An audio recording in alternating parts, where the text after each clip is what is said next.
हरि गोविंद गोकुलनंदन गोविंद गोविंद गिरि गोविंद श्री वेंकटेश गोविंद। ओम नमो वेंकटेशाय। दोस्तों, आपने बहुत बार सुना होगा तिरुपति बालाजी भगवान सुबह जल्दी उठते हैं, सुप्रभातम गीत के साथ उन्हें नींद से जगाया जाता है, उनका अभिषेक होता है, भोग चढ़ाया जाता है। बालाजी भगवान की हर रोज शादी भी होती है। जी हाँ, देवी पद्मावती और देवी लक्ष्मी के साथ उनकी हर रोज शादी भी होती है। तिरुमला के हर एक उत्सव में उनकी मूर्ति होती ही है और बालाजी भगवान रात को सोते भी है। एक ही मूर्ति है और ये सारे कुछ काम कैसे पॉसिबल होते होंगे, क्योंकि मूर्ति तो एक ही है और वो स्वयंभू है, यानी दुनिया की कोई भी ताकत उस मूर्ति को हिला नहीं सकती। तो बालाजी भगवान सोते कैसे होंगे, आपने कभी सोचा है? तो आज इस वीडियो में मैं आपको बताऊंगी। बालाजी भगवान की एक नहीं 5 मूर्तियां हैं और 5 ही मूर्तियों का अलग अलग वैशिष्ट्य है। उनके नाम, काम सब कुछ अलग है। तो आज मैं आपको सारे मूर्तियां दिखाऊंगी और उनके कुछ राज भी बताऊंगी। तो चैनल को सब्सक्राइब करके वीडियो को लाइक जरूर करना, क्योंकि आज इस वीडियो में आपको ऐसा कुछ पता चलने वाला है जो आपको पहले कभी नहीं पता था। तो सबसे पहले तिरुमला में जो भी मूर्ति है उसे मूर्ति नहीं बल्कि बेरम कहा जाता है। टोटल बालाजी के 5 मूर्तियां हैं, तो उसे पंच बेरम कहा जाता है। तो सबसे पहली बेरम है मूल मूर्ति, उसे ध्रुव बेरम कहा जाता है।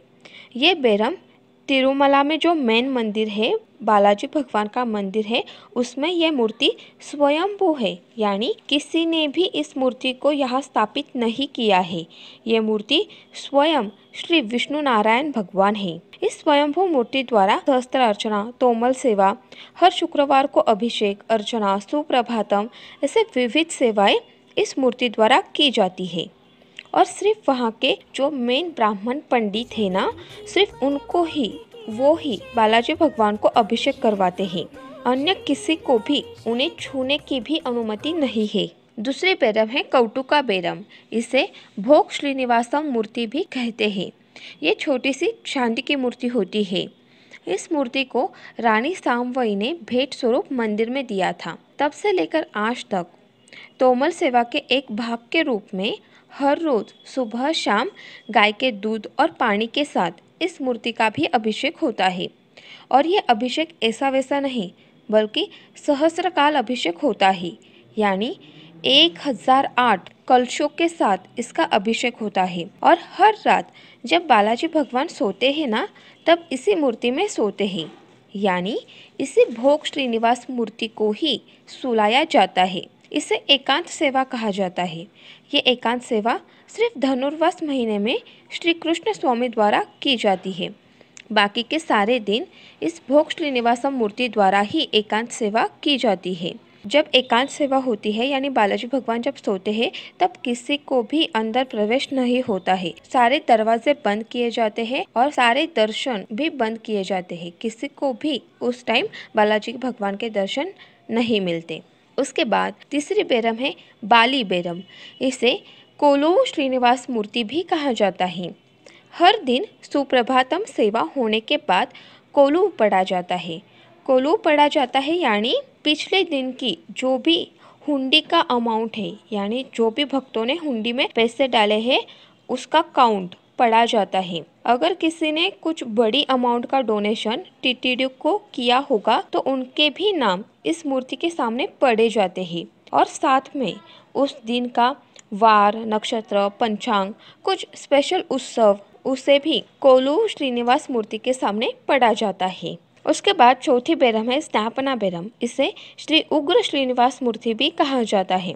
बहुत साल पहले इस मूर्ति द्वारा ब्रह्मोत्सव हुआ करता था, लेकिन एक बार ब्रह्मोत्सव के दौरान भगवान नाराज हो गए और कहा, आप मेरी पत्नियों के बिना मेरी एक ही मूर्ति का उत्सव क्यों कर रहे हो? तुम जाओ और हमारी मूर्तियाँ श्रीदेवी भूदेवी समथा श्री वेंकटेश्वर स्वामी को ले आओ, जो मलयप्पा कोना में है, और ये सभी उत्सव उन्हीं के लिए करो। फिर सभी पुजारी भगवान की मूर्तियों की तलाश में मलयप्पा कोना गए और वहाँ उन्हें श्रीदेवी भूदेवी समथा श्री वेंकटेश्वर मूर्तियाँ मिली और वे उन्हें मंदिर में भव्य रूप से ले आए। उस समय से केवल कैसिका द्वादशी को ही इस मूर्ति को, यानी ये उग्र श्रीनिवास मूर्ति को मंदिर के बाहर लाया जाता है, वो भी सूर्योदय से पहले, और तिरुवेदी उत्सव के बाद उसे फिर से मंदिर में ले जाते हैं। पांचवी और आखिरी बेरम है उत्सव बेरम।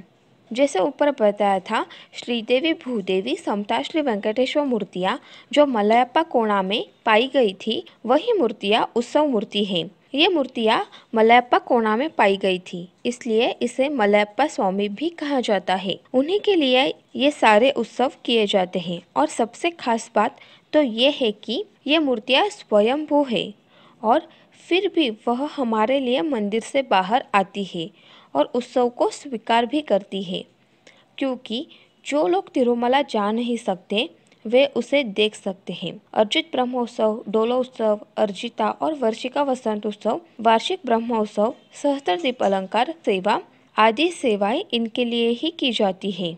आप जब भी तिरुमला जाए, इन 5 मूर्तियों का, इन पंच बेरम का जरूर दर्शन कीजिएगा। ऐसे ये 5 बेरम यानी मूर्तियों की विशेषता आपको कैसे लगी कमेंट में ज़रूर लिखिएगा। चैनल को सब्सक्राइब करके वीडियो को लाइक ज़रूर करना। आपका दिन बहुत ज़्यादा खुशी के साथ गुजरे। Bye bye.